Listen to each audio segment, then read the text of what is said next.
கீர்த்தனம் பண்ணுவேன். நான் உள்ளளவும் என் தேவனை கீர்த்தனம் பண்ணுவேன். ஆமா, இந்த நாளில் கூட செய்திக்கான நம்ம ஒரு வசனத்தை வாசிக்கலாம். ஹல்லேலூயா. 1 யோவான் 3ஆம் அதிகாரம் 2ஆம் வசனத்தை வாசிப்போம். 1 யோவான் 3ஆம் அதிகாரம் 2ஆம் வசனம். பிரியமானவர்களே, இப்பொழுது தேவனுடைய பிள்ளைகளாய் இருக்கிறோம். இனி எவ்விதமாய் இருப்போம் என்று இன்னும் வெளிப்படவில்லை. ஆகிலும் அவர் வெளிப்படும் பொழுது அவர் இருக்கிற வண்ணமாகவே நாம் அவரை தரிசிப்பதினாலே அவருக்கு ஒப்பாய் இருப்போம் என்று அறிந்திருக்கிறோம். ஆமென். ஹல்லேலூயா. இந்த வசனம் மூலமாக தேவன் நம்மோடு கூட பேசுவாராக. நல்ல ஒரு சங்கீத ஆலோசனை கேட்டோம். ஹல்லேலூயா. சிறுமைப்பட்டவர் மேல் கண்ணோக்கமாய் இருக்கிற மனுஷன் பாக்கியவான். அவன் கொஞ்சத்திலே உண்மை உள்ளவன், அநேகத்திலே ஆசீர்வாதமாய் இருப்பான் என்று வேதம் சொல்லுகிறது. இந்த நாளிலே தேவன் இந்த சபையை ஆசீர்வதித்திருக்கிறார். ஒரு தேவைகளை சந்தித்து வருகிறார். இந்த நாளிலே நான் சொல்ல விரும்புகிறேன், தேவன் ஒவ்வொரு நாளும் நான் நடத்தி வருகிறார். நீங்கள் அதிகமாக கொடுக்குறீங்க, ஆனால் நான் கணக்கு வைக்க ஒப்புவிக்க நான் கடமைப்பட்டு இருக்கிறேன். ஒவ்வொரு மாதமும் தேவனுடைய சமூகத்தில் என்று சொல்கிறேன், ஒரு ஊழியரை தாங்கும்படியாக தேவன் இந்த நாளை கிரியை செய்து கொண்டிருக்கிறார். ஒரு மாதம் ஊழியத்துக்கு நாங்கள் உதவி செய்து கொண்டிருக்கிறோம். உதவி செய்யும்படியாக எங்கள் கரங்களை ஸ்திரப்படுத்தி கொண்டிருக்கிறார் தேவன். நாங்கள் ஒரு உண்மை மொத்தமாக செய்து கொண்டிருக்கிற சபையாக நீங்கள் அறிந்திருக்க வேண்டும். நம்முடைய ஊழியர் மூலமாக அநேகர் ஆசீர்வதிக்கப்படியாக தேவன் தொடர்ந்து காரியங்களை செய்து கொண்டிருக்கிறார். அதனால வந்து அதிகமாக சிபிங்க, தேவன் வல்லமையான காரியங்களை செய்வார். இந்த இடத்துல கூட பாருங்க, யோவான் பத்மதீவுக்கு செல்வதற்கு முன்பதாக தேவன் அவனோடு கூட பேசும் பொழுது இந்த நிருபங்களை யோவான் எழுதுகிறார் பாருங்க. அல்லேலூயா. இந்த நிருபத்தில் நாம் பார்ப்போமானால் தேவனுடைய வருகை குறித்தும் நம்முடைய தரிசிப்பதை குறித்தும், அது மாத்திரமல்ல தேவனுடைய அன்பை குறித்தும் அதிகமாக எழுதியிருக்கிறதை நாம் வாசிக்கலாம். அல்லேலூயா. தேவன் பாருங்க, 1 யோவான் 3ஆம் அதிகாரத்திலே 2ஆம் வசனத்திலே பாருங்க, பிரியமானவர்களே, இப்பொழுது தேவனுடைய பிள்ளைகளா இருக்கிறோம். அல்லேலூயா. எத்தனை பேர் விசுவாசிக்கிறீங்க நான் தேவனுடைய பிள்ளையா இருக்கிறேன்? அல்லேலூயா. நான் தேவனுடைய பிள்ளை என்று விசுவாசிக்கிறேன். எத்தனை பேர் விசுவாசிக்கிறேன்? எவ்வளவு பெரிய ஸ்லாக்கியம். அல்லேலூயா. ஒன்றும் அறியாத நம்மை, ஒன்றும் இல்லாதவர்களாய் இருந்த நம்மை, பாவியாகிய நம்மை பிள்ளையாய் மாற்றின தேவன். அல்லேலூயா. எந்த தெய்வமும் சொல்ல முடியாது. உலகத்துல ஆராதிக்கிற எந்த தெய்வமும் சொல்ல முடியாது. அவங்களாம் தேவனை ஆராதிக்கிறவங்க, தேவனை பின்பற்றுவாங்க. ஆனா நம்முடைய தேவன் பாருங்க, நம்மை மகளாக குமாரனாக குமாரத்தியாக அழைத்திருக்கிறார். பிள்ளைகளே என்று அழைக்கிற தேவன். அல்லேலூயா. எவ்வளவு நல்ல தேவன். ஆமென். பிரியமானவர்களே, இப்பொழுது தேவனுடைய பிள்ளைகளாய் இருக்கிறோம். தேவன் மனுஷனை உருவாக்கும் பொழுது பாருங்க, எல்லாவற்றையும் படைக்கிறார். வார்த்தையினால எல்லாவற்றையும் உருவாக்குகிறார். ஆனால் மனுஷனை உருவாக்கும் பொழுதோ தம்முடைய கரத்தினாலே உருவாக்கினார் என்று வேதம் சொல்லுகிறது. அல்லேலூயா. தம்முடைய கரத்தினாலே எப்படி உருவாக்கினார்? தம்முடைய கரங்களினாலே, தம்முடைய சாயலாக. அல்லேலூயா.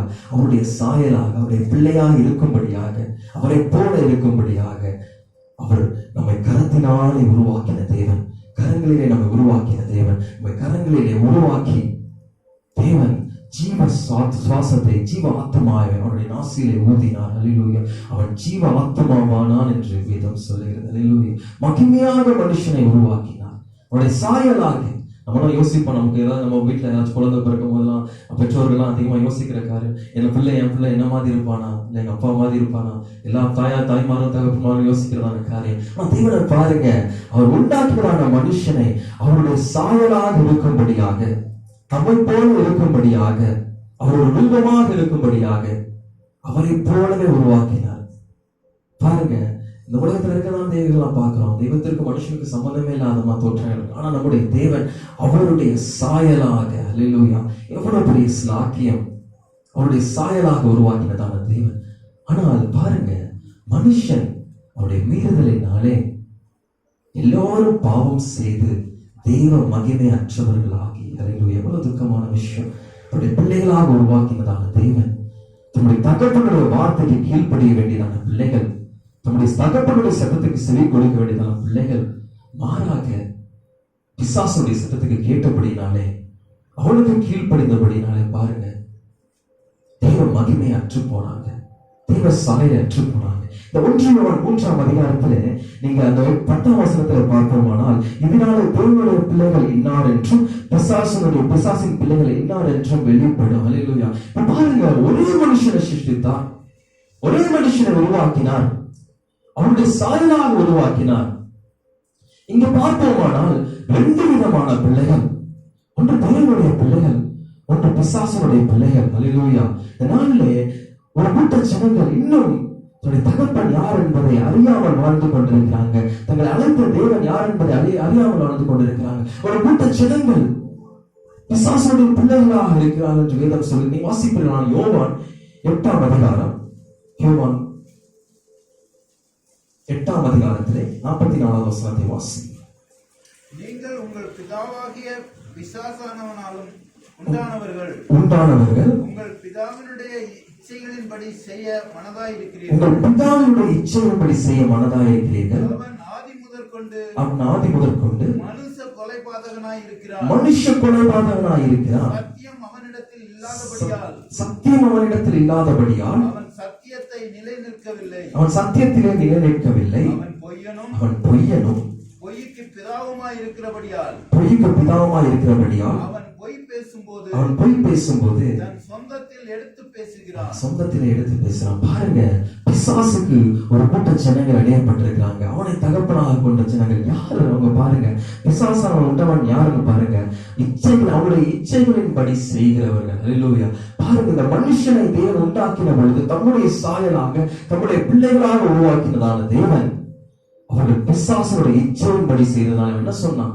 இந்த கனியை புசிக்கிறதான நாளிலே நீங்க தேவனை போல மாறுவீங்க. அல்லேலூயா. அவன் இச்சித்தான், அவன் பொய் சொன்னான், இதை விசுவாசித்தாங்க. இப்ப என்ன ஆயிடுச்சு பாருங்க, தேவனுடைய பிள்ளைகளாக இருந்தவர்கள், தேவனுடைய சாயலாக உருவாக்கப்பட்டவர்கள், தேவனுடைய மகிமையினால் உருவாக்கப்பட்ட ஜனங்கள் அவருடைய மகிமை அற்றவர்களாக ஒரே மனுஷனாலே பாவமும் மரணமும் இந்த உலகத்திலே வந்தது. அல்லேலூயா. மரணத்தையும் சாபத்தையும் பிசாசு உலகத்திலே கொண்டு வந்தான். தேவனுடைய பிள்ளைகள் நித்தியமாக அவரோடு கூட வாழும்படியாக தேவன் அவர்களை உருவாக்கினார், தம்முடைய சாயலாக உருவாக்கினார். ஆனால் ஒரே மனுஷனுடைய பாவத்தினாலே, பிசாசுடைய இச்சைக்கு செவி கொடுத்தபடினாலே, பிசாசுடைய பொய்யை நம்பினபடினாலே தன்னுடைய தகப்பனுடைய வார்த்தைகளை கேட்க வேண்டும், தன்னுடைய தகப்பனுடைய சித்தத்தை நிறைவேற்ற வேண்டும். ஆனால் அதையெல்லாம் மறந்து பாருங்க, அல்லேலூயா, இந்த ஜனங்கள் பிசாசனுடைய வார்த்தைக்கு செவி கொடுத்தபடினாலே அவர்கள் தேவனுடைய மகிமை இழந்து போனார்கள், தேவனுடைய சாயலை இழந்து போனார்கள், தேவனுடைய கிருபை இழந்து போனார்கள். மரணம் அவர்களுக்குள்ளாக கடந்து வந்தது. தேவன் அவர்களை ஒரு கஷ்டம் இல்லாமல் மகிமையாய் உருவாக்கினார். ஒவ்வொரு நாள் அவர்கள் பாடுகளுக்குள்ளாக கடந்து செல்ல வேண்டியதாக இருக்கிறது. தகப்பனாக பிசாசு ஒவ்வொரு நாளும் விடாமல் பின்தொடர்ந்து கொண்டிருக்கிறார். பாருங்க, எவ்வளவு சொல்வது, 2 விதமான பிள்ளைகள், ஒன்று தேவனுடைய பிள்ளைகள், ஒன்று பிசாசினுடைய பிள்ளைகள். இன்னும் அநேகர் தேவனை அறிந்து கொள்ளாமல் இருக்கிறாங்க. வேதம் சொல்லுகிறது, அவர் இழந்து போனதை தேடவும் ரட்சிக்கவும் மனுஷகுமாரன் உலகத்துக்கு வந்தார். அல்லேலூயா. நாம் எல்லாரும் இழந்து போனோம். எதை இழந்து போனோம்? தேவ மகிமை இழந்து போனோம், தேவனுடைய பிள்ளைகள் இடப்படுவதை இழந்து போனோம். 1 Corinthians 4ஆம் அதிகாரம் 4ஆம் வசனத்திலே பவுல் சொல்லும்போது அவர் சொல்லுவார், இப்பிரபஞ்சத்தின் தேவனானவன் மனக்கண்களை குருடாக்கினான் என்று. அல்லேலூயா. பிசாசு இந்த உலகத்திற்கு தேவனானான். எப்படி ஆனான்? அவருடைய வார்த்தைக்கு, அவருடைய இச்சைக்கு செவி கொடுத்தபடினாலே பிசாசுடைய கிரியைக்குள்ளாக, அடிமைத்தனத்திற்குள்ளாக எல்லாரும் போயிட்டாங்க. நாளே அதை இழந்ததை தேடவும் ரட்சிக்கவும் மனுஷகுமாரன் உலகத்திற்கு வந்தார். நாட்களிலே நிறைய பேர் 2 நாட்களை கடைபிடிச்சு கொண்டிருக்கிறாங்க. அவருடைய மரணத்தையும் அவருடைய உயிர்த்தெழுதலையும் அவர்கள் நினைவு கூறும்படியாக. நாளே தேவன் நம்மை ரட்சிக்கும்படியாக மீண்டுமாக இழந்து போனதான மகிமையை, இழந்து போனதான கிருபையை, இழந்து போனதான சாயலை மீண்டுமாக இந்த மனுஷன் மீண்டுமாக பெற்றுக்கொள்ளும்படியாக தேவன் இந்த உலகத்திலே இறங்கி வந்தார். அல்லேலூயா. இந்த உலகத்திலே இறங்கி வந்தார் நம்ம மீண்டுமாக பிள்ளையாய் மாற்றும்படியாக. எல்லாரும் பிசாசுடைய பிள்ளைகளாய் மாறினாங்க. ஒரு மனுஷனாலே பாவம், என் தாய் என்னை கற்பத்திலே பாவத்திலே கற்பம் தெரித்தார், நான் பிறந்தது முதல் பாவியாக இருக்கிறேன் என்று வேதம் சொல்லுகிறது. பாவம் உலகத்தில் தொடர்ந்து பிடிக்கிறதாய் காணப்படுகிறது. பிசாசு மீண்டுமாக ஒவ்வொரு சந்ததியும் அவனுக்குள்ளாக அவனுடைய பிள்ளைகளாக மாற்றிக் கொண்டிருக்கிறதான வேலையிலே நம்மை ரட்சிக்கும்படியாக, நம்மை பிள்ளைகளாக மாற்றும்படியாக, இழந்து போனதான சாயலை, இழந்து போனதான கிருபை, இழந்து போனதான அந்த புத்திர சுகாரத்தை நாம் மீண்டும் பெற்றுக் கொள்ளும்படியாக, இழந்து போனதை தேடவும் ரட்சிக்கவும் கிறிஸ்து இந்த உலகத்துக்கு வந்து எத்தனை பேர் விசுவாசிக்கிறேன்? எத்தனை பேர் விசுவாசிக்கிறேன் அந்த நாள்ல தேவனுடைய பிள்ளையா இருக்கிறேன், அந்த நாள்ல தேவனுடைய பிள்ளையா இருக்கிறேன், அவரின் தகப்பனா இருக்கிறார், அவரின் பிதாவா இருக்கிறார். எத்தனை பேர் விசுவாசிக்கிறேன்? ஹல்லேலூயா. நம்ம மீண்டுமாக சேர்த்துக் கொள்ளும்படியாக நாம் எப்படி தேவனுடைய பிள்ளைகள் ஆனோம், நாம் எப்படி தேவனுடைய பிள்ளைகள் என்று சொல்லுகிறோம், நாம் எப்படி நாம் பிசாசுக்குள்ளாக ஒப்புக் கொடுக்கப்பட்டோம், நாம் பாவத்தில் பிறந்தவர்கள், நாம் எப்படி தேவனுடைய பிள்ளைகளா ஆனோம். நான் 3 காரியத்தை நாம் சொல்லி நான் வார்த்தை சொல்ல விரும்புகிறேன். 3 ஸ்டேஜ், 3 காரியங்கள், 3 ஸ்டேஜ் எப்படி ஒரு மனுஷன் தேவனுடைய பிள்ளையாக மாறுகிறான் என்று நாம் வாசிக்கலாம். முதலாவது வாசிங்க கலாத்தியர் 3ஆம் அதிகாரம், அதுல 26ஆம் வசனத்தை வாசிங்க. நீங்கள் எல்லோரும் கிறிஸ்து இயேசுவை பற்றும் விசுவாசத்தினால் தேவனுடைய புத்திரர்களாய் இருக்கிறீர்கள். ஹல்லேலூயா. எப்படி தேவனுடைய புத்திரர்களாக ஆகிறோம், தேவனுடைய பிள்ளைகள் ஆகிறோம்? முதலாவது விசுவாசத்தினாலே. ஹல்லேலூயா. விசுவாசத்தினாலே தேவனுடைய புத்திரராய் இருக்கிறோம். ஹல்லேலூயா. இதான் பாருங்க, நாம் விசுவாசிக்கிறோம் தேவனை. இந்த நாளே நாம் எப்போது இருப்பது? தேவனை விசுவாசித்தபடினாலே, தேவனை நம்புகிறபடினாலே, தேவனை விசுவாசிக்கிறபடினாலே. விசுவாசிக்கிறவங்க என்ன சொல்லப்பட்டிருக்குது? விசுவாசத்தினாலே தேவனுடைய புத்திரர்களாய் இருக்கிறோம். ஹல்லேலூயா. அது நம்மால் உண்டானதல்ல. ஆமென். தேவன் சொல்லுகிறது, கிருபையினாலே விசுவாசத்தை கொண்டு ரட்சிக்கப்பட்டீர்கள், இது உங்களால் உண்டானது அல்ல, இது தேவனுடைய ஈவு. இந்த நாளிலே தேவனுடைய கிருபை, தேவனுடைய தயவு நம்மேல விழுந்தபடினாலே, கிருபையாய் நமக்கு தந்ததான விசுவாசத்தினாலே, பிசாசுடைய பிள்ளைகளாயிருந்த நம்ம, பாவத்தின் பிள்ளைகளாயிருந்த நம்ம, தேவன் இந்த நாளிலே தம்முடைய புத்திரனாக மாற்றினார். ஹல்லேலூயா. நம்முடைய புத்திரனாக மாற்றினார். ஹல்லேலூயா. இதனால் எத்தனை பேர் தேவனை விசுவாசிக்கிறீங்க? விசுவாசிப்பீர்களானால் நாளை நீங்களும் நானும் தேவனுடைய பிள்ளைகளாயிருக்கிறோம். ஹல்லேலூயா. தேவனுடைய பிள்ளைகளாயிருக்கிற விசுவாசத்தினாலே ஞானஸ்தானம் பெற்றவர்களாக. ஹல்லேலூயா. நாம் தேவனை நாம் விசுவாசிக்கிறவங்க, எந்த மனுஷனா இருந்தாலும், யாராக இருந்தாலும், எந்த சூழல் இருந்தாலும், அவன் விசுவாசிக்கிறவன் தேவனுடைய விசுவாசத்தினாலே தேவனுடைய புத்திரனாக இருக்கிறான் என்று வேதம் சொல்லுகிறது. அடுத்த ஸ்டேஜ் என்னன்னு பாருங்க. 2 கொரிந்தியர் 6ஆம் அதிகாரம், 2 கொரிந்தியர் 6ஆம் அதிகாரம், அதுல 18ஆம் வசனத்தை வாசிங்க. அப்பொழுது நான் உங்களை ஏற்றுக்கொண்டு உங்களுக்கு பிதாவா இருப்பேன், நீங்கள் எனக்கு குமாரரும் குமாரத்திகளுமாய் இருப்பீர்கள் என்று சர்வ வல்லமை உள்ள கர்த்தர் சொல்லுகிறார். ஹல்லேலூயா. எந்த தெய்வமும் சொல்ல மாட்டாங்க, நம்முடைய தேவன் சொல்றாரு பாருங்க, நான் உங்களுக்கு பிதாவா இருப்பேன், நீங்கள் எனக்கு குமாரரும் குமாரத்திகளுமாய் இருப்பீர்கள் என்று சர்வ வல்லமை உள்ள தேவன். ஹல்லேலூயா. நம்முடைய பிதா யாருன்னு பாருங்க, சர்வ வல்லவர். உலகத்துல பாருங்க, ஒரு எம்எல்ஏ பையனா இருந்தா, ஒரு மினிஸ்டர் பையனா இருந்தா எப்படி இருப்பாங்க? அவங்க இஷ்டத்துக்கு பண்ணுவாங்க. ஏதாச்சும் போலீஸ் பிடிச்சாங்கன்னா, நான் எம்எல்ஏ இப்போ நியூஸ்ல எல்லாம் பாக்குறோம் இல்லையா, எவ்வளவு பெரிய காரியம். நம்முடைய தேவன் சொல்லுது, நான் சர்வ வல்லமையுள்ள தேவனுடைய பிள்ளைகள், சர்வ வல்லமையுடைய பிள்ளைகள். அநேகர் இந்த நாளிலே அவன் உணராத காரியம், புரிந்து கொள்ளாத காரியம் வாழ்க்கையில அநேக நேரங்களில் தேவனுடைய வாழ்க்கையில கிரியை செய்ய முடியாத காரணம், சர்வ வல்லமையுள்ள தேவன் வாழ்க்கையில கிரியை செய்யாமல் இருப்பதற்கான காரணம், இன்னும் பயமும் திகிலும் நம்மை பிடித்துக் கொண்டிருப்பதான காரணம், நிறைய பேர் தான் யார் என்பதை உணர்ந்து கொள்ளவில்லை. அதனால தேவன் நமக்கு வெளிப்படுத்த விரும்புகிறார். தேவன் சொல்லுகிறார், அவர் சர்வ வல்லமையுள்ள தேவன், அவர் சர்வ வல்லவர். அந்த சர்வ வல்ல தேவன் சொல்றாரு, நான் உங்கள் பிதா, நீங்கள் என் குமாரனும் குமாரத்தியுமாய் இருக்கிறீர்கள். பாருங்க, தன்னுடைய பிள்ளைகளுக்கு எல்லாவற்றையும் செய்ய வல்லவராக இருக்கிறார். உலகத்தில் உள்ள மனுஷன் தன்னுடைய பிள்ளை அப்பத்தை கேட்டால் கல்லை கொடுப்பானா, மீனை கேட்டால் பாம்பை கொடுப்பானா? பொல்லாதவர்களாகிய இவர்கள் ஒரு நல்ல காரியங்களை பண்ணும் பொழுது பரலோகத்தில் இருக்கிற நம்முடைய பிதா எவ்வளவு நல்ல காரியங்களை செய்ய வல்லவராக இருக்கிற நம்முடைய பிள்ளைகள். ஹல்லேலூயா. நம்ம எதற்காக கலங்கி கொண்டிருக்கிறோம்? நிறைய பேருடைய வாழ்க்கையில பயமும் திகிலும் பிரச்சனைகளும் போராட்டங்களும் பிடித்துக் கொண்டிருக்கிறதான காரணம், தாங்கள் யார் என்பதை உணர்ந்து கொள்ளவில்லை, தாங்கள் யார் என்பதை அறிந்து கொள்ளவில்லை.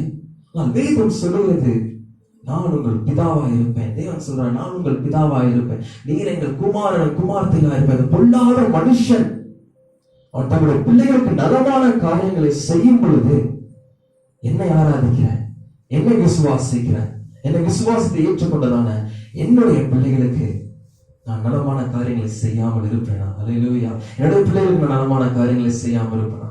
என்னுடைய பிள்ளைகளுக்கு தேவையான காரியங்களை பார்த்துக் கொள்ளாமல் இருப்பேனா? என்னுடைய பிள்ளைகளுடைய காரியங்களை நான் அவங்க வேண்டுதலை நான் கேட்காமல் இருப்பேனா? அவங்க இடத்துல ஜெபம் பண்ணும் பொழுது நான் அதை கேட்காமல் இருப்பேனா? நான் கிரியை செய்யாமல் இருப்பேனா? ஏன் இந்த நாள் நாம் அறிந்து கொள்ளாத காரியம் இன்னும் நாம் விசுவாசிக்கவில்லை. நம்ம வாழ்க்கையில நம்முடைய தேவனுடைய பிள்ளைகளுடைய அதிகாரத்தை நாம் விசுவாசிக்கிறது இல்லை. தேவன் நமக்கு கொடுத்திருக்கிறதான அந்த பாக்கியத்தை ஸ்லாக்கியத்தை நாம் விசுவாசிக்கிறது இல்லை. சொல்றாரு பாருங்க, அப்பொழுது நான் உங்களை ஏற்றுக்கொண்டு உங்கள் பிதாவாக இருப்பேன். எப்பொழுது? அதுக்கு முன்னாடி 17ஆம் வசனத்தை வாசிங்க. ஆனபடியால் நீங்கள் அவர்கள் நடுவிலிருந்து புறப்பட்டு பிரிந்து போய் அசுத்தமானதை தொடாதிருங்கள் என்று கர்த்தர் சொல்லுகிறார். முதல்ல விசுவாசிக்கும் பொழுது தேவனுடைய புத்திரர்கள் எனப்படுவீர்கள். விசுவாசிக்கிற ஜனங்களை தேவனுடைய பிள்ளைகள் என்று சொல்றாரு. இரண்டாவது இப்ப சொல்றாரு, பகிரங்கமா தேவன் அறிகிறாரு பாருங்க, நான் உங்கள் பிதாவா இருப்பேன், நீ எங்கள் குமாரரும் குமாரத்தியுமா இருப்பீங்க. எப்பொழுதுன்னு பாருங்க, ஒரு மனுஷன் விசுவாசத்தால் மாத்திரம் பத்தாது, அவருடைய வாழ்க்கை பிரித்தெடுக்கப்பட்ட வாழ்க்கையாக இருக்க வேண்டும். பிரித்தெடுக்கப்பட்ட வாழ்க்கையாக இருக்க வேண்டும். ஒளிக்கும் இருளுக்கும் சம்பந்தம் ஏது? விசுவாசிகளுக்கும் அவிசுவாசிகளுக்கும் சம்பந்தம் ஏது? ஒரு பிரித்தெடுக்கப்பட்ட வாழ்க்கையாக இருக்கும்படியாக தேவன் இந்த நாளை அழைக்கிறார். எவர்கள் பிரித்தெடுக்கப்படுகிறார்களோ, எவர்களுடைய வாழ்க்கை பிரித்தெடுக்கப்பட்டதா இருக்கிறதோ, கிறிஸ்தவ ஜீவியம் என்பது ஒரு செப்பரேட்டட் லைஃப், ஒரு பிரித்தெடுக்கப்பட்டதான இடம், பிரித்தெடுக்கப்பட்டதான ஒரு வாழ்க்கை. நாம் தேவனால் அழைக்கப்பட்டவர்கள், நாம் ஒளியை பெற்றவர்கள். ஒளியானது இருக்கிற ஜனங்களை அது வழிகாட்டியாக இருக்கிறது. நம்முடைய வாழ்க்கையிலே ஒரு பிரித்தெடுக்கப்பட்ட அனுபவம் இல்லாவிட்டால், ஒரு செப்பரேட்டட் லைஃப், ஒரு வாழ்க்கையில நம்முடைய காரியங்கள் மற்றவர்களை காட்டிலும் புறஜாதிகளை காட்டிலும் நம்முடைய காரியங்கள் மாறுபட்டதாக இல்லாவிட்டால் தேவன் நம்மை புத்திரனா என்று குமார் என்று சொல்ல முடியாது. அனைவருடைய வாழ்க்கையில தேவன் கிரியை செய்ய முடியாத காரணம், அவருடைய வாழ்க்கையில இன்னும் பிரித்தெடுக்கப்பட்ட அனுபவம் இல்லை. பிரித்தெடுக்கப்பட்ட அனுபவம் இல்லை. இந்த பிரித்தெடுக்கப்பட்ட ஜனங்களை பார்த்தா தேவன் சொல்றாரு பாருங்க, நீங்கள் என் குமாரனும் என் குமாரத்தையுமா இருப்பீங்க. வசனத்தை கூட வாசிங்க. எபேசியர் 5ஆம் அதிகாரம் 14ஆம் வசனத்தை வாசிங்க.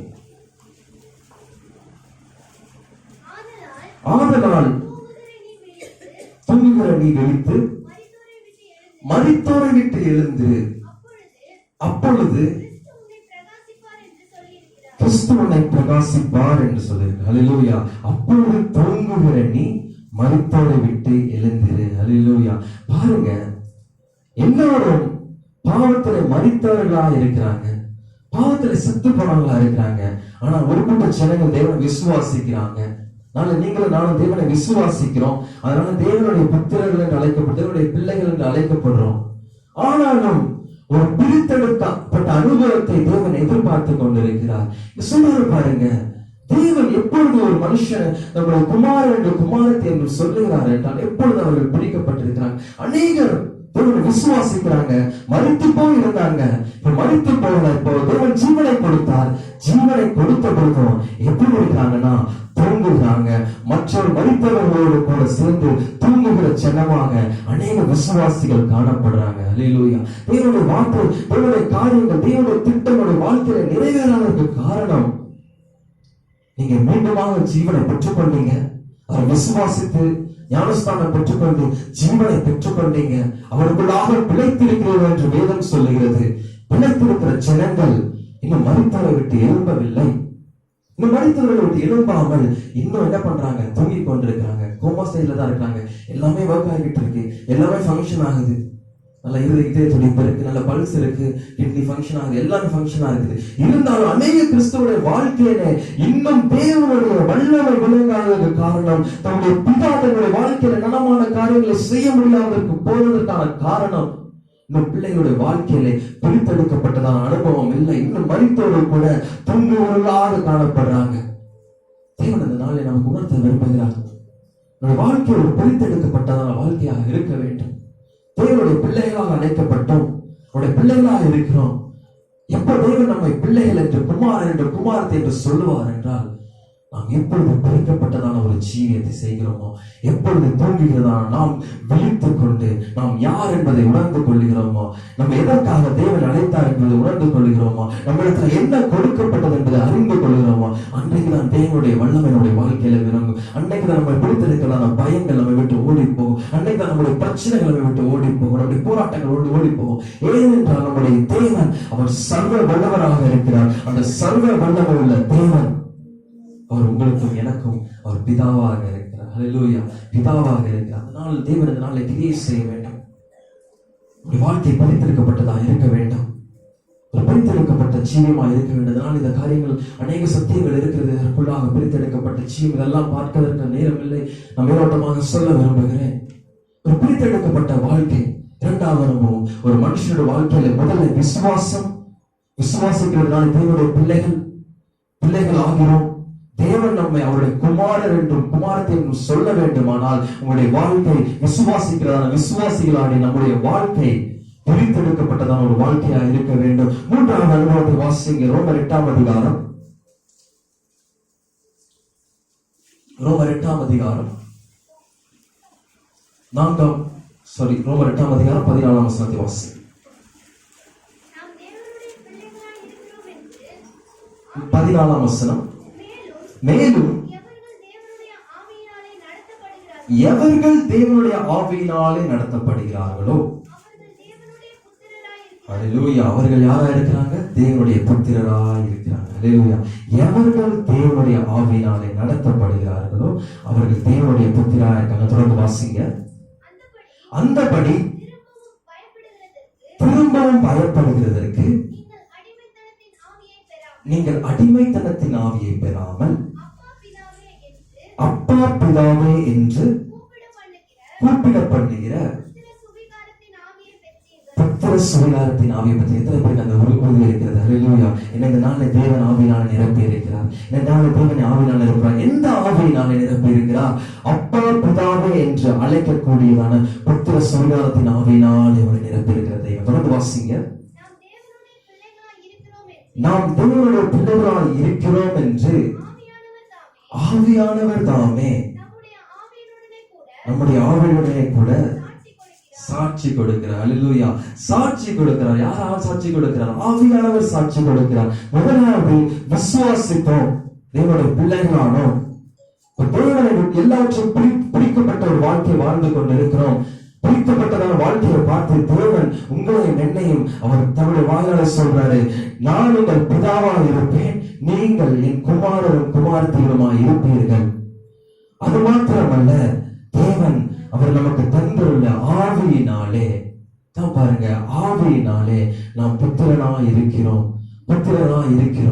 அந்த ஆவி நமக்குள்ளாக இருக்குமானால் அந்த ஆவி நம்மை சாட்சி கொடுக்கிறது. என்ன சாட்சி கொடுக்கிறது?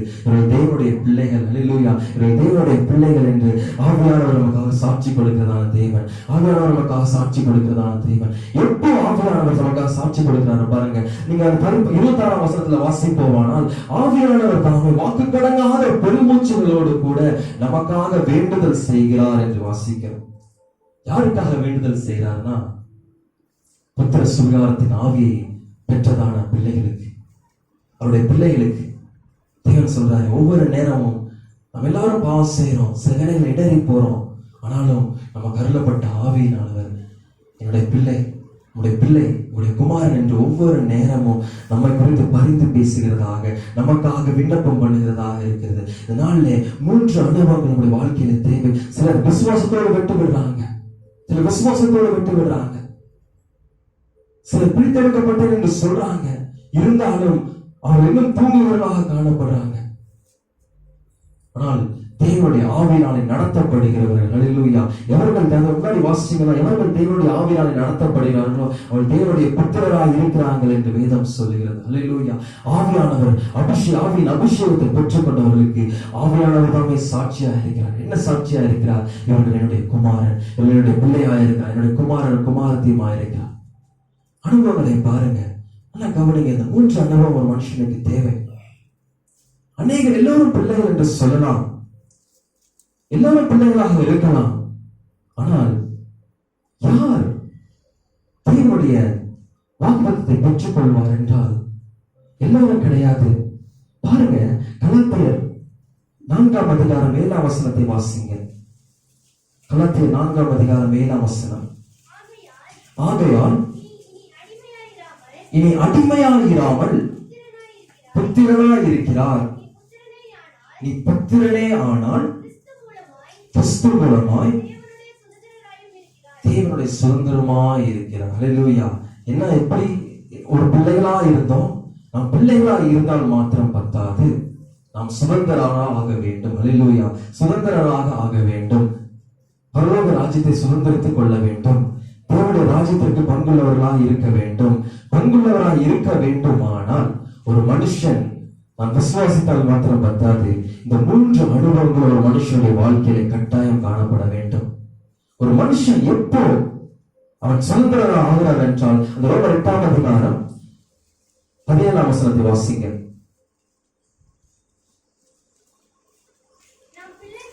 நாம் பிள்ளைகளானால் சுதந்திரருமாமே, தேவனுடைய சுதந்திரரும் கிறிஸ்துவுக்கு உடன் சுதந்திரருமாமே.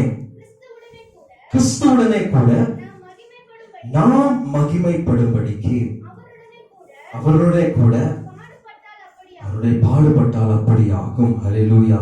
நாம் பிள்ளைகளானால் சுதந்திரமாமே. எப்போ இந்த வார்த்தை சொல்லப்படுதுன்னா, எப்போ அப்பாற்பதாக அழைக்கக்கூடியதான புத்திர சுவிகாரத்தின் ஆவியினால் அபிஷேகத்தினால் நீங்க பெற்றுக் கொள்கிறோம், அப்பதான் பாருங்க ஒரு மனுஷன் சுதந்திரவாளியாக மாறலாம். வேதம் சொல்லுகிறது, ஒருவன் ஜனத்தினாலும் ஆவியினாலும் பிறந்தால் ஒழிய அவன் தேவனுடைய ராஜ்யத்திலே சுதந்திரிப்பது இல்லை என்று வேதம் சொல்லுகிறது. நம் ஞானஸ்தானம் எடுத்தால் மட்டும் பத்தாது, விசுவாசிக்கிறேன் என்று சொன்னால் மட்டும் பத்தாது, ஒரு ஆவி நிறைவு உடைய வாழ்க்கையில காணப்பட வேண்டும்.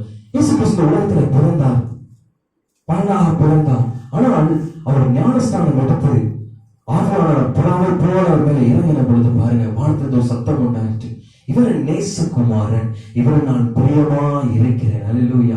அவர் ரெண்டு காரியம் அவருடைய வாழ்க்கையில காணப்பட்டது. விசுவாசிக்கிறோம், தேவனுடைய பிள்ளைகள் என்று சொல்றோம், ஆனால் அது மாத்திரம் நம்முடைய வாழ்க்கையில ஜெயத்தை கொண்டு வராது.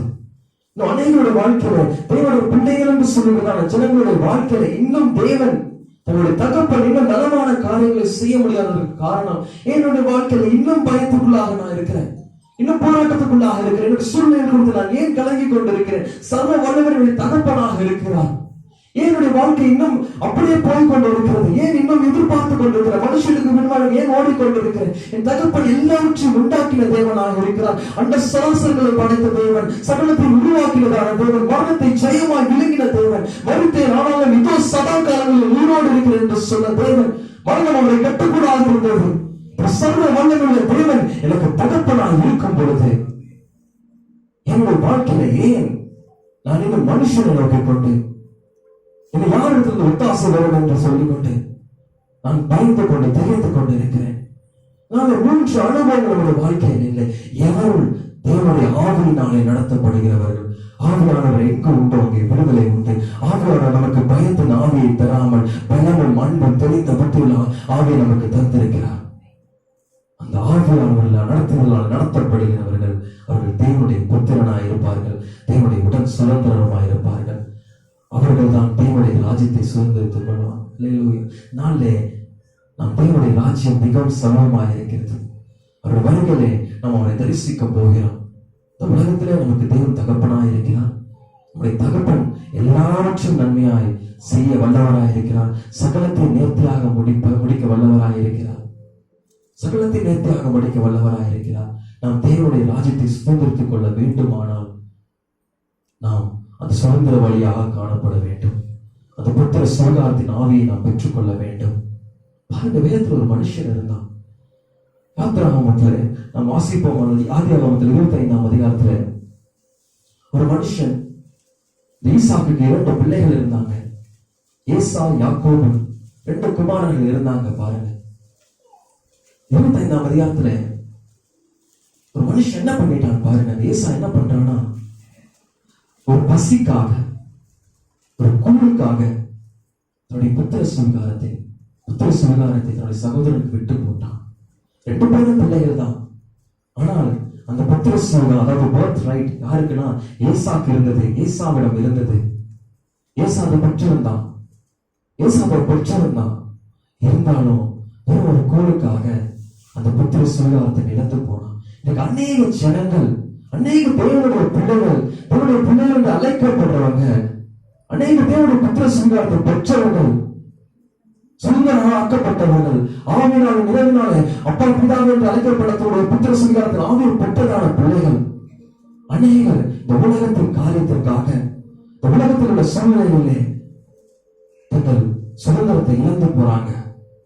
தங்கள் சுதந்திரத்தை இழந்து போறாங்க. தங்கள் தெய்வம் வைத்திருக்கிறதான சுதந்திரத்தை அவர்கள் ரொம்ப அலட்சியமாக எண்ணி இந்த உலகத்திலே நடக்கிறதான இன்மையான காரியங்கள், அன்றாட தேவைகளுக்காக பாருங்க, வெறும் ஒரு கூடுக்காக பாருங்க அவன் புத்திர சுவிகாரத்தை விற்று போட்டான் என்று வேதம் சொல்லுகிறது. ஒரு சின்ன காரியம், அற்பமான காரியம், தன்னுடைய பிள்ளைப்பொருளை விட்டு போட்டான்.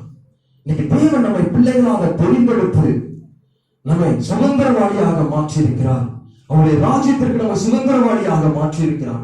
அநேகர் பாதி வழியிலே பாருங்க, இந்த சுதந்திரத்தை பெற்றுக்கொண்ட பிள்ளைகள், புத்திர சுவிகாரத்தை பெற்றுக்கொண்ட பிள்ளைகள் பாதி வழியிலே பாருங்க, துக்கமான காரியம், தாங்கள் பெற்றுக்கொண்டது இன்னது என்பதை உணராமல் அதை அலட்சியமாக வீணாக்கி போடுறாங்க, அலட்சியமாக வீணாக்கி போடுறாங்க. தேவனுடைய ராஜ்யத்திலே நம்மளை சந்திக்க வேண்டும். தேவனுடைய ராஜ்யத்தை அவரை எதிர்கொள்ள போறோம். தேவனுடைய ராஜ்யத்தை நாம் அவரை சந்திக்க போறோம். சந்திக்கிறதா ஜனங்கள், நாம் புத்திர சுவிகாரத்தை இழந்து போனால், நம் சுதந்திரத்தை இழந்து போவோமானால் நாம் எப்படி தேவனுடைய ராஜ்யத்தை சுதந்திரித்துக் கொள்ள முடியும்? எப்படி தேவனுடைய ராஜ்யத்தை சுதந்திரித்துக் கொள்ள முடியும்? இதனால நாம் உணர்வோமாக, நம்ம பிள்ளைகளாக அழைத்தார். எல்லாரும் தேவனுடைய பிள்ளைகள். ஏசாவும் யாக்கோபும் பாருங்க, 2 பேரும் இருந்தாங்க. ஆனா யாக்கோபை பெற்றிருந்தான். வேதம் சொல்லுகிறது, அவருடைய வருகையில 2 பேர் வழிகளில் இருக்கிறாங்க. அதுல ஒருத்தி எடுத்துக் கொள்ளப்படுவான், ஒருத்தி கைவிடப்படுவான். 2 பேர் இருக்கிறாங்க. அதுல ஒருத்தன் எடுத்துக் கொள்ளப்படுறான், ஒருத்தன் கைவிடப்படுறான். ஒருவன் அதை எடுத்துக் கொள்ளப்பட்டவன் அவன் சுதந்திரவாளியாக இருக்கிறான். அவன் சுதந்திரத்தை பெற்றுக் கொண்டவன். மற்றவனும் அவனோடு கூட இருக்கிறவன் அவன் சுதந்திரத்தை இழந்து போனான். சுதந்திரத்தை பெற்றுக் கொண்டவன் இழந்து போனான். 2 பேரும் தேவனால் அழைக்கப்பட்டவர்கள், 2 பேரும் வேலை செய்கிறவர்கள், 2 பேரும் ஊழியம் செய்கிறவர்கள். இருந்தாலும் தேவனுடைய ராஜ்யத்தை சுதந்திரிக்காததற்கு காரணம் என்ன? ஒரு சுதந்திரத்தை இழந்து போனாங்க, இடையில இழந்து போனாங்க, ஏசாவை போல இழந்து போனாங்க. நாம் பற்றிக் கொள்ள வேண்டும். அதுவே நம்முடைய வாஞ்சியாக இருக்க வேண்டும்.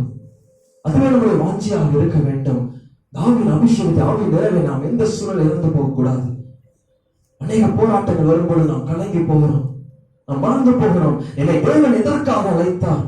எப்படியாக தேவன் என்னை அழைத்தார்? என்னை அழைத்த தேவன் எனக்கு யாராக இருக்கிறார்? வேதம் சொல்கிறது, அவர் நமக்கு பிதாவாக இருக்கிறார். நம்ம பிள்ளைகளாக இருக்கிறோம். நம் அடிமைகளாக அல்ல, அடிமைகளை போல அல்ல. அவருடைய சுதந்திரனாக, சுதந்திரவாளியாக, பிள்ளைகளாக, மகளாக இருக்கும்படியாக நம்மை அழைத்தார். அழைக்கப்பட்ட ஜனங்கள் முதல்ல அவர் விசுவாசிக்க வேண்டும். எல்லா சூழலும் அவர் விசுவாசிக்க வேண்டும். எல்லா காலகட்டத்திலும் அவர் விசுவாசிக்க வேண்டும். என்ன நடந்தாலும் விசுவாசத்தை உறுதியுள்ளவர்களாக இருக்க வேண்டும். அப்போஸ்தலனாகிய பவுல் சொல்வது போல விசுவாசத்தை காத்துக் கொள்ள வேண்டும். முடிவு பரியந்தம் நிலைநிற்க வேண்டும். அது மாத்திரப்பட்டாது நம்முடைய வாழ்க்கை பிரித்தெடுக்கப்பட்ட வாழ்க்கையாக இருக்க வேண்டும். செப்பரேட்டட் லைஃப், என்னுடைய வாழ்க்கை பிரித்தெடுக்கப்பட்டதான வாழ்க்கை. என்னுடைய வாழ்க்கை தேவனுக்கு என்று பிரித்தெடுக்கப்பட்டது. மற்ற மனுஷனை போல இருக்காது. தேவனுக்கு என்று பிரித்தெடுக்கப்பட்ட வாழ்க்கை, தேவனுக்காக வாழ்ந்ததான ஒரு வாழ்க்கை, அவருக்கென்று அர்ப்பணிக்கப்பட்டதான ஒரு வாழ்க்கை. உலகத்தினுடைய வாழ்க்கை மிகவும் குறுகினதான ஒரு காலம். பலத்தின் முடிவினால 80 அதற்கு மேலாக வருஷங்கள் சஞ்சலமும் கஷ்டமும் என்று வேதம் சொல்லுகிறது. இந்த குறுகினதான வாழ்க்கையை தேவன் நமக்கு தந்திருக்கிறார். அந்த வாழ்க்கையை தேவன் நம்மை அழைத்திருக்கிறார். அந்த வாழ்க்கையை தேவன் நமக்கு பிதாவாக இருக்கிறார். நாம் அவருக்கு குமாரத்தியாக இருக்கும்படியான சாக்கியத்தை தேவன் நமக்கு தந்திருப்பாரா என்றால் நம்முடைய வாழ்க்கை அவருக்கு அர்ப்பணிக்கப்பட வேண்டும். என்னுடைய தகப்பனுக்கென்று அழைத்ததான தேவனுக்கு என்று நான் வாழ்வேன். அவருக்காக பிரித்தெடுக்கப்பட்டதான வாழ்வுகளை நான் வாழ்வேன். அது மாத்திரமல்ல, அவருடைய ஆவியின் அபிஷேகத்தினாலே, ஆவியினாலே நடத்தப்பட வேண்டும். ஆவியினாலே நடத்தப்பட வேண்டும். நாம் நடக்கிறதான ஒவ்வொரு வாழ்க்கை, நடக்கிறதான ஒவ்வொரு நாட்களும், நடக்கிறதான ஒவ்வொரு வாழ்க்கையும், ஒவ்வொரு காரியங்களும் அவருடைய ஆவியின் நடத்துதல் நான் நடத்தப்படுகிறவர்கள். எத்தனை பேருக்கு அந்த அனுபவம் இருக்குமானால் நீங்க உணர்ந்து கொள்ளுவீங்க, தேவன் என் பிதாவா இருக்கிறார், தேவன் எனக்கு பிதாவா இருக்கிறார். நான் ஒரு குமாரனா இருக்கிறேன். தாவீதின் நடத்துதலை நான் பெற்றுக்கொள்ள வேண்டும்.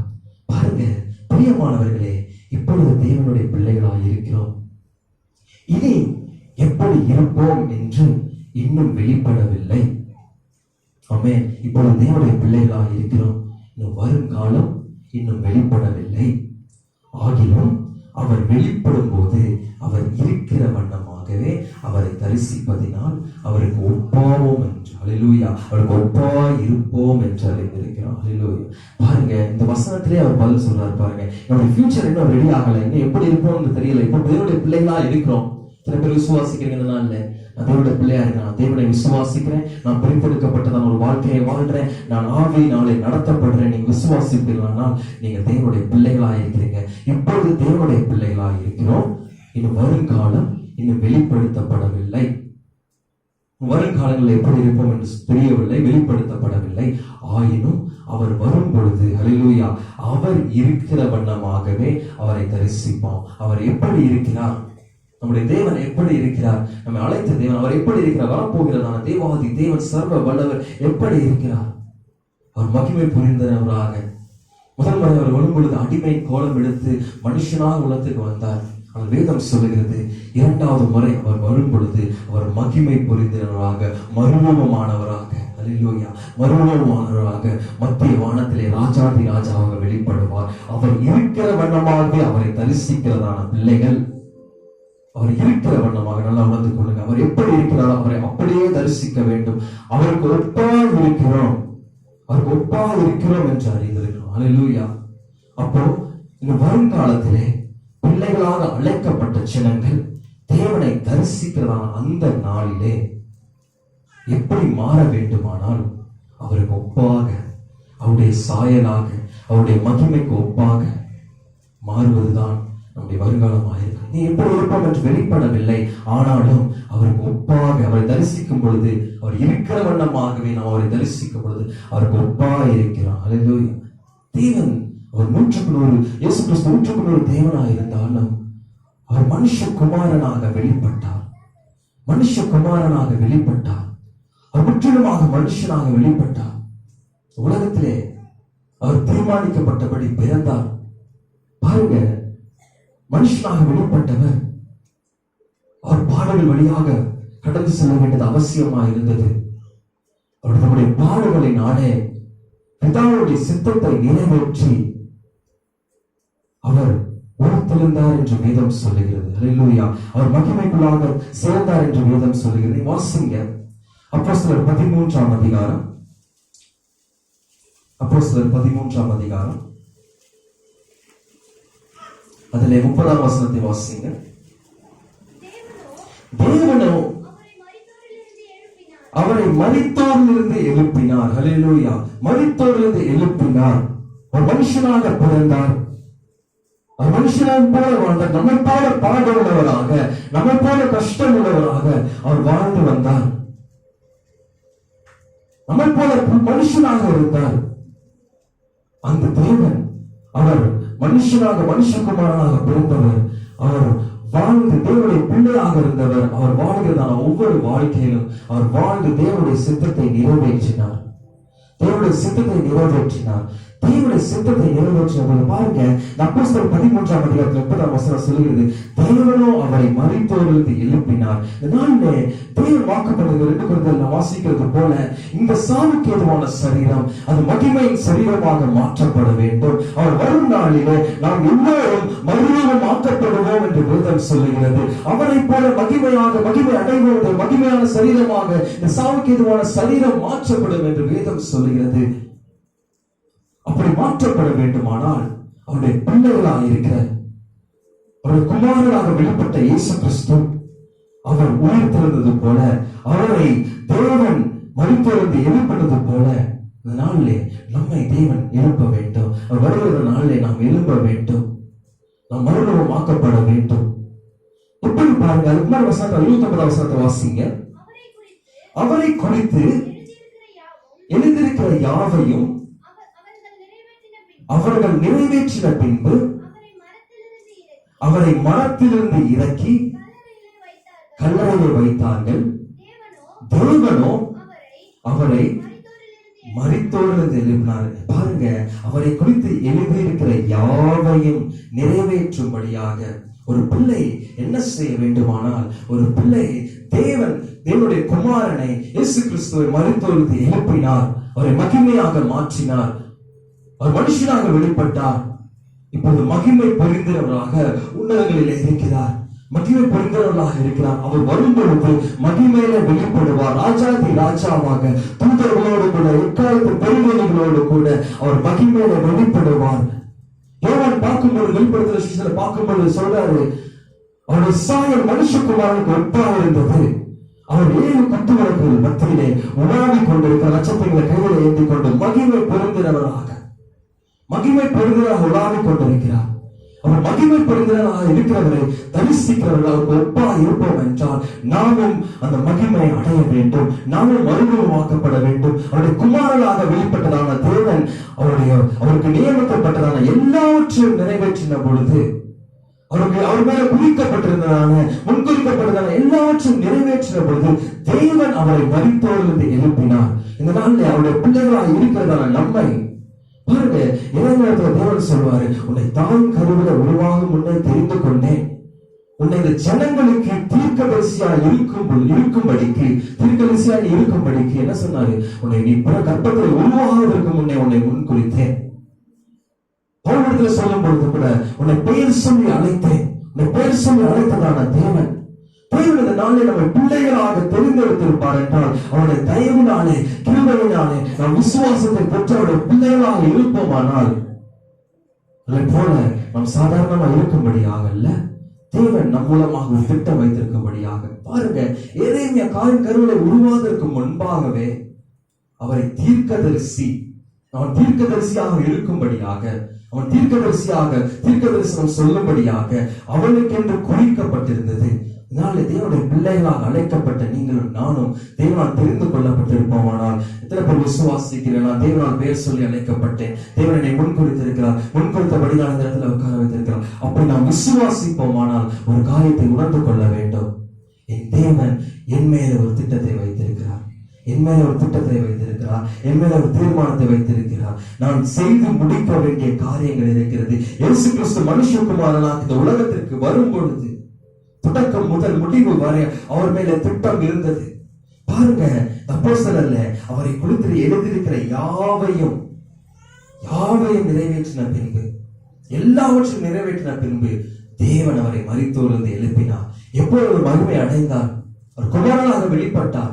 எப்போ மகிமை அடைந்தார் என்றால், எப்போ மறுரூபமானார் என்றால், தேவனுடைய திட்டத்தை அவர் பிள்ளைகள் மேலே வைத்திருக்கிறதான திட்டங்களை எல்லாவற்றையும் நிறைவேற்றின பொழுது இயேசு கிறிஸ்து சொல்றாங்க, உலகத்திலே வந்த பொழுது என் பிதாவுடைய சித்தத்தை செய்வதே என்னுடைய போஷணம், பிதாவுடைய சித்தத்தை செய்வதே என்னுடைய போஷணமாக இருக்கிறது. என் பிதாவுடைய வேலை இன்னும் வரவில்லை, என்னுடைய சமயம் இன்னும் வரவில்லை. ஒவ்வொரு காரியங்களும் தேவனுடைய சித்தம் நிறைவேறும்படியாக, வேத வாக்கியங்கள் நிறைவேறும்படியாக அவர் செய்து முடித்தார் என்று வேதம் கூறுகிறது. இந்த நாளிலே தேவன் நம்மை பிள்ளைகளாக அழைத்திருப்பார் என்றால், நம்முடைய பிதா தேவன், சர்வ வல்லமையுள்ள தேவன் நமக்கு பிதா என்று நாம் விசுவாசிப்போம். ஆனால் ஒரு காரியத்தை விசுவாசிங்க, நாம் ஏதோ சாதாரணமா இருக்கும்படி அல்ல, தேவன் உங்கள் மேலும் என் மேலும் செய்து முடிக்க வேண்டியதான நம்ம கொண்டு ஒரு தீர்மானத்தை வைத்திருக்கிறார். எப்படி எரேமியா தீர்க்கதரிசியாக இருக்கும்படியாக, எப்படி பவுல் சபைகளை கட்டும்படியாக, சபைகளுக்கு வாக்குத்தத்தங்களை கொடுக்கும்படியாக, சபைகளை சீர்படுத்தும்படியாக, ஊழியத்தை எழுப்பும்படியாக எப்படி தெரிந்து கொண்டாரோ, அது போல உங்களையும் என்னையும் அழைத்த தேவன், முன்குறித்த தேவன், பிள்ளைகளாக மாற்றினதான தேவன் நம்முடைய வாழ்க்கையிலே ஒரு திட்டத்தை வைத்திருக்கிறார், ஒரு தீர்மானத்தை வைத்திருக்கிறார். நாம் அவர் வரும் பொழுது அவர் இருக்கிற வண்ணமாக தரிசிக்கிற ஜனங்கள் அவருக்கு ஒப்பா இருப்போம் என்று எழுதியிருக்கும் பொழுது என்ன எழுதியிருக்கிறது என்றால் நன்றாக புரிந்து கொள்ளுங்க. எப்போ அந்த மகிமை நாம் அடைவோம் என்றால், எப்போ அந்த மகிமை நாம் சேர்வோம் என்றால், இயேசு கிறிஸ்து உலகத்தில் அவருடைய குமாரனாக வெளிப்பட்டு தன்னுடைய பிதாவுடைய சித்தத்தை செய்யும்படியாக, ஒரு மகனாக நம்முடைய பிதாவுடைய சித்தத்தை செய்யும்படியாக ஒவ்வொரு நாளும் அதற்காக ஓடி அதற்காக நடத்தி எல்லாவற்றையும் செய்து முடித்த பொழுது தேவன் அவரை மரித்தோரிலிருந்து எழுப்பினார். பாருங்க, இந்த நாளில் தேவன் நம்ம ஒரு பெரிய திட்டத்தை வைத்திருக்கிறார். அநேக உணர்ந்து கொள்வதில்லை. ஏன் என்னுடைய வாழ்க்கை, நான் பிள்ளை என்று சொல்றேன், ஏன் என்னுடைய வாழ்க்கையில இன்னும் பிரச்சனைகள் என்னை சந்தித்துக் கொண்டிருக்கிறது, நான் என் திட்டத்தை நிறைவேற்றணும், என்னுடைய பிதாவுடைய சித்தத்தை செய்கிறேன், நான் இனிமேல் விட்டு இந்த கடமையை நிறைவேற்றணும். பாருங்க, இயேசு கிறிஸ்து பிறந்தது முதல் பாருங்க அவருடைய வாழ்க்கையில் நடக்கிறதான காரியங்களை பாருங்க. அவர் பிறப்பை குறித்து பாருங்க. ஏசாயா 7ஆம் அதிகாரத்திலே 14ஆம் வசனம் வாசிங்க. ஏசாயா 7ஆம் அதிகாரம், சீக்கிரமா முடிக்க வேண்டும். ஆதலால் ஆண்டவர் தாமே உங்களுக்கு ஒரு அடையாளத்தை கொடுப்பார். இதோ ஒரு கன்னிகை கர்ப்பவதியாகி ஒரு குமாரனை பெறுவாள்,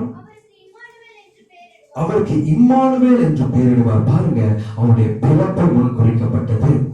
அவருடைய பிறப்பு முன்குறிக்கப்பட்டது. 500 வருஷம் முன்பாக, 450 வருஷத்துக்கு முன்பாக ஏசாயா தீர்க்கதரிசி எழுதும் பொழுது பாருங்க, அவருடைய பிறப்பு முன்குறிக்கப்பட்டது. அவர் பெயர் சொல்லி அழைத்ததான தேவனை வாசிங்க. மீகா 5ஆம் அதிகாரம், மீகா 5ஆம் அதிகாரம் 2ஆம் வசனத்தை வாசிங்க.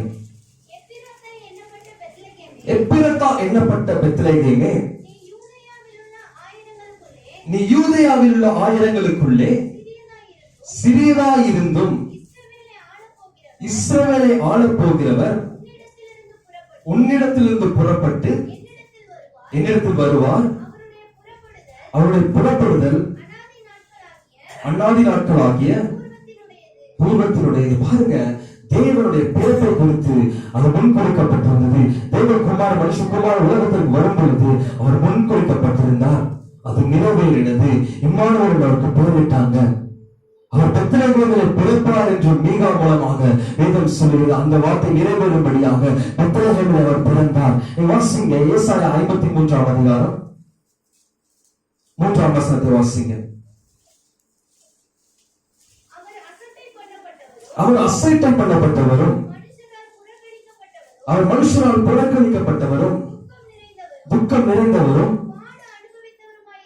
பாட அனுபவித்தவராயிருந்தார். அவரை விட்டு நம்முடைய முகங்களை மறைத்துக் கொண்டோம். அவர் அசட்டை பண்ணப்பட்டிருந்தார், அவரை எண்ணாமல் போனோம். பாருங்க, வேத வாக்கியங்கள் அவரை குறித்து முன்குறிக்கப்பட்டதான ஒவ்வொரு வாக்கியம் நிறைவேறும்படியாக காரணங்கள் நிறைவேறினது.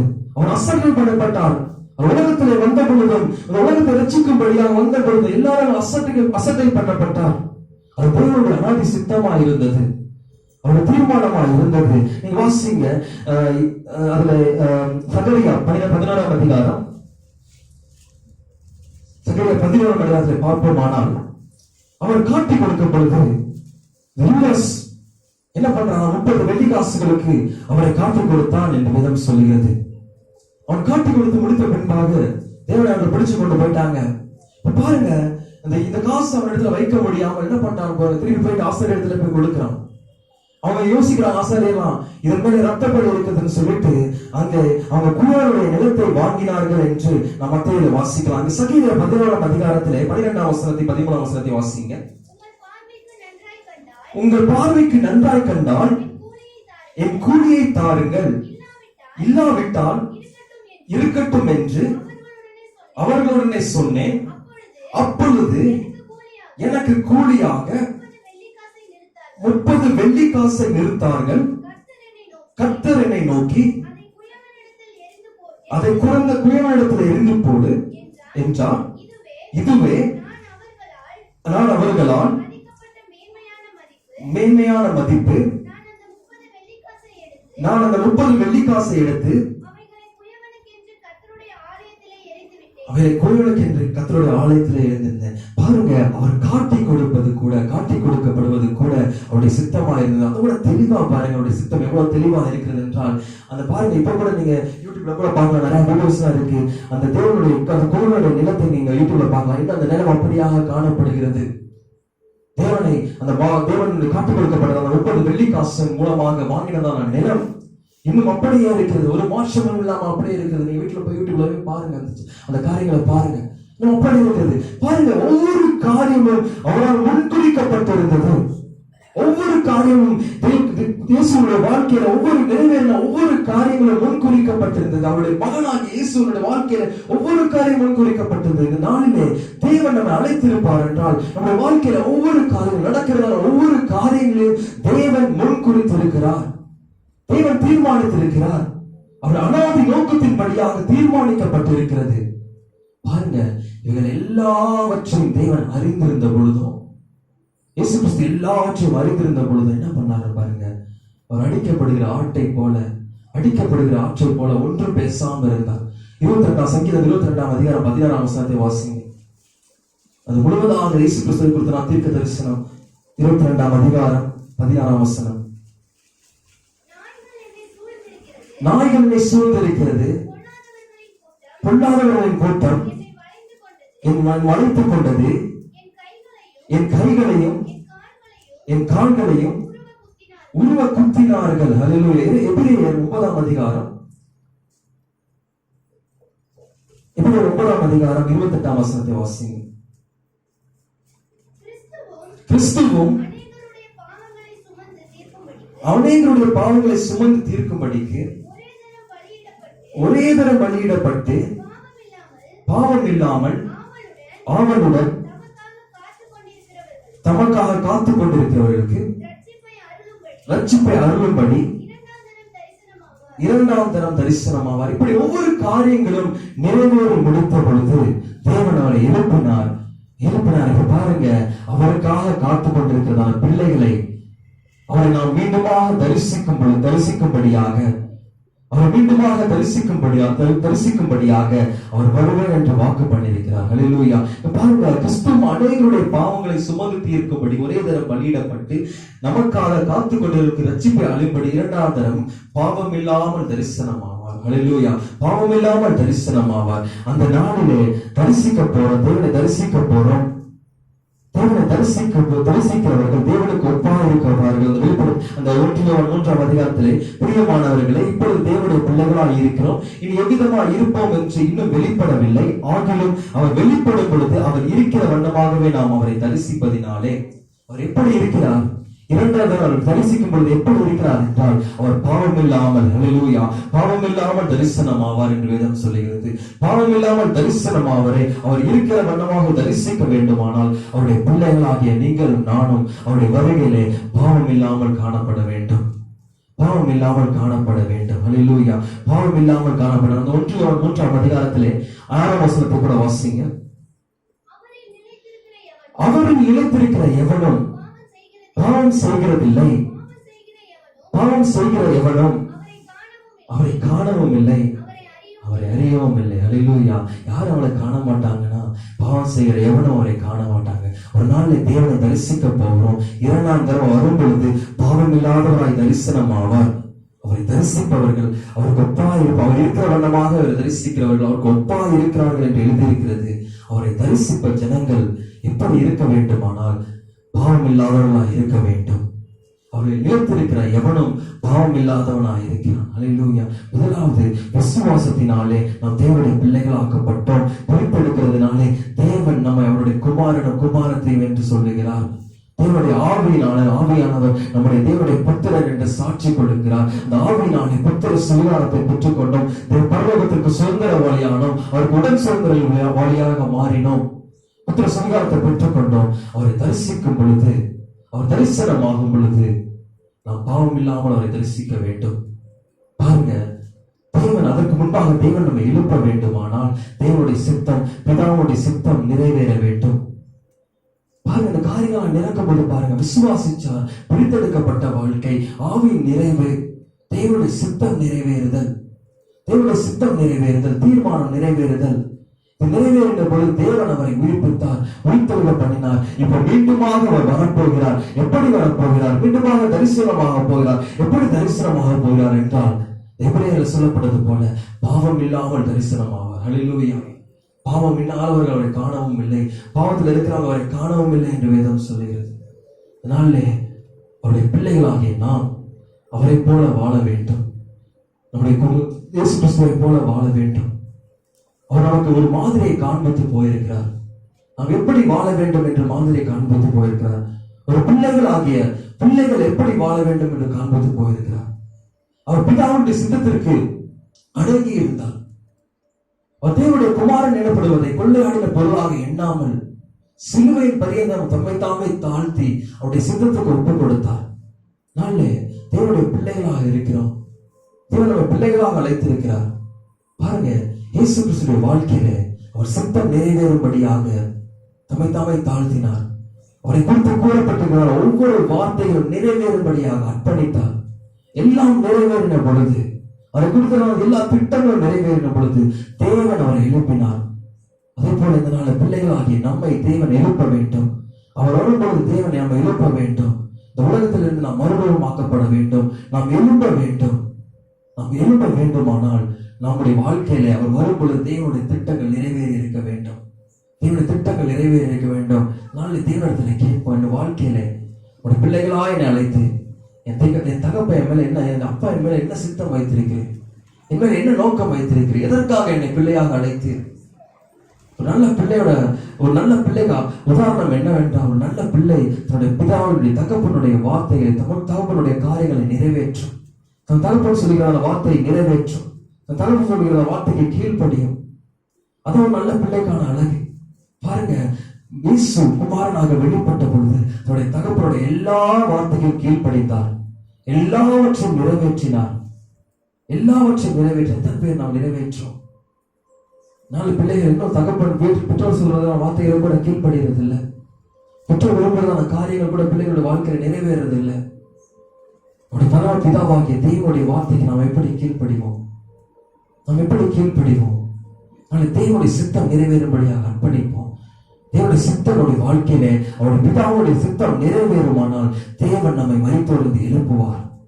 தேவன் நம்மை மரித்தோர்ந்து எழுப்புவார். இந்த சாவுக்கேதுவான சரீரம் கிறிஸ்துவை மரித்தோர்ந்து எழுப்பினருடைய ஆவி, அந்த பத்திர சங்காரத்தின் ஆவி உங்களுடைய வாசமாக இருந்தால் உங்கள் சாவுக்கேதுவான சரீரத்தை அவர் உயிர்ப்பிப்பார்.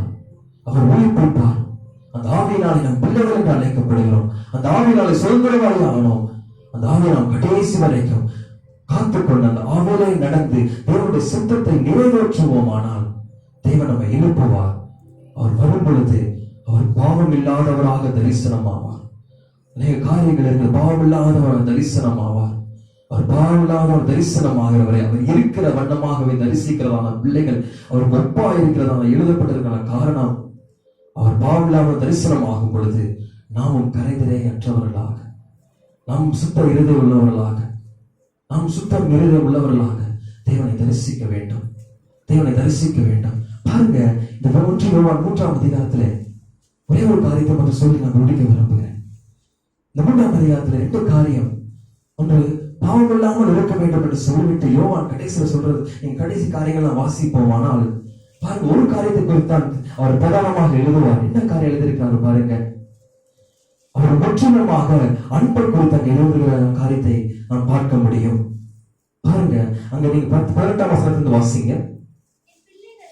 என் பிள்ளைகளே, வசனத்தினாலும் நாவினாலும் அல்ல, கிரியையினாலும் உண்மையினாலும் அன்பு கூற கடவோம். இதனாலே நாம் நம்மை சத்தியத்திற்குரியவர்கள் என்று அறிந்து நம்முடைய இருதயத்தை அவருக்கு முன்பாக நிச்சயப்படுத்திக் கொள்ளலாம். எப்படி நிச்சயப்படுத்திக் கொள்றோம்? எல்லாரும் பாவம் செய்யறோம், எல்லாரும் இடறி போறோம். நம்முடைய பாவம் இல்லை என்று சொல்றவன் தன்னைத்தானே வஞ்சிக்கிறவனா இருக்கிறான். எல்லாரும் ஏதோ சூழல்ல இறந்து போறோம். நம்முடைய மாம்ச சரீரம் பலவீனதா இருக்கிறது. சில நேரங்களில் கோபப்படுறோம், சில நேரம் எரிச்சல் அடைகிறோம். ஆனா ஒரு காலத்துல நிச்சயத்துக் கொள்ள முடியும். எப்படி நிச்சயத்தை பெற்றுக்கொள்ள முடியும்? என் பிள்ளைகளே, வசனத்தினாலும் நாவினாலும் கிரையினாலும் உண்மையினாலும் அன்பு கூற கடவோம். அல்லேலூயா, அன்பு கூற கடவோம். எல்லாவற்றையும் சொல்லிட்டு பாருங்க, அவர் சொல்றாரு, தேவனுடைய பிள்ளைகள் எப்படி நிச்சயித்துக் கொள்வார்கள்? தங்கள் சத்தியத்திலே நடக்கிறோம் என்று எப்படி நிச்சயித்துக் கொள்வார்கள் என்றால், தங்களுடைய வாழ்க்கையிலே, தங்களுடைய சேவையிலே, தங்களுடைய கிரியையிலே, தங்களுடைய ஒவ்வொரு காரியத்திலையும் அன்பு வெளிப்படும். அன்பு வெளிப்படும். ஒரு அன்பின் ஆவியினால் நம்ம நிறைத்திருக்கிற தேவன் எவருடைய வாழ்க்கையிலே அன்பு வெளிப்படுகிறதோ பாருங்க. நான் சங்கீதத்தை கேட்டோம், எளிமையுள்ள மனுஷனை நோக்கி பார்க்க வேண்டும், எளிமையுள்ள மனுஷனுக்கு இறங்க வேண்டும் என்று.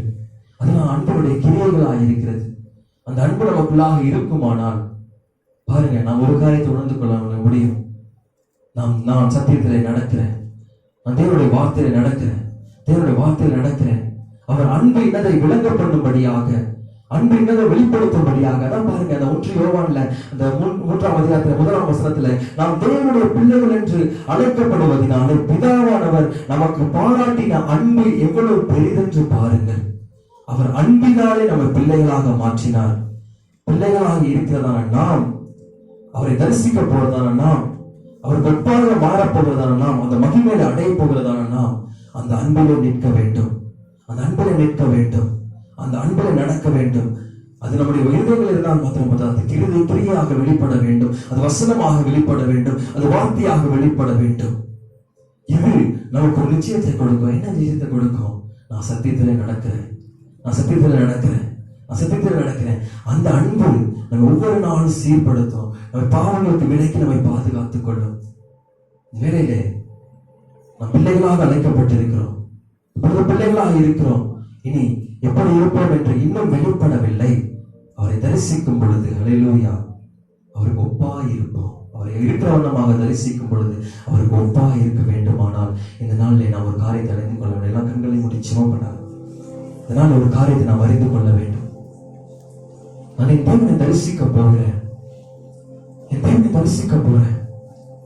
அவரை தரிசிக்கும் பொழுது அவர் இருக்கிற வண்ணமாக அவரை தரிசிக்கிறேன்.